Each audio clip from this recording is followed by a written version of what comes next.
emergency roadways and the small lakes all over the area, including Greene County, where a state of emergency has been in effect since this morning. Our news 10's Dan Pizzani joining us now live. You were in Coxsackie. What are you seeing there, Dan?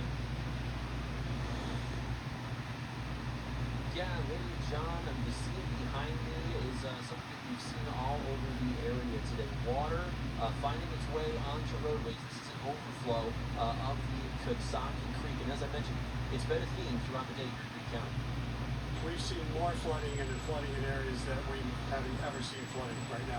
Mark Evans has been the Coxsackie mayor for 18 years, and in that time, he's seen two other flooding events like this in 2009 and 2012. This may be the worst of all of them. On Evans' way in this morning at 5:30, he saw this, the viaduct in Coxsackie flooded. Fortunately, we did get a car in there, and then we got another car in there later on. So it is starting to go down now. Evans declared a state of emergency in Coxsackie at 9:30 this morning, effective for at least the rest of the day.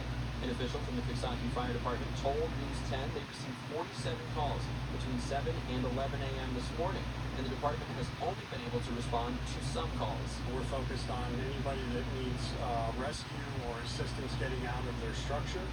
Those are the highest priority, or if the water is rising to the level of getting near the electrical box. With the amount of flooding in the area, so many people have been looking for pumps. The manager of Hatchet Hardware told me there was a line of about 10 people when they opened. They were stocked with some pumps when the day began, but by 1:30 this afternoon, they only had a few left.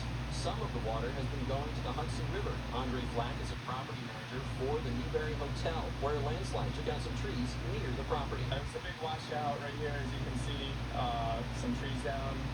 It's been kind of flooding our parking lot, so we've been able to keep it clear. Flack's company manages multiple properties like the Plaza with the Tops in Coxsackie, where the flooding happens, but not usually like this. It hasn't flooded that bad. I think we're just talking since really Hurricane Irene. Yeah, so now at this point at the end of the day, a lot of that flooding that we saw has subsided on Route 9W by the Tops. That's no longer going over the roadway.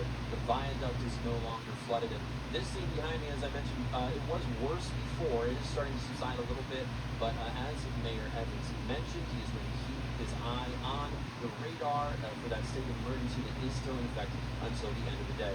Reporting live in Coxsackie, Dan Pizzani, News 10 ABC.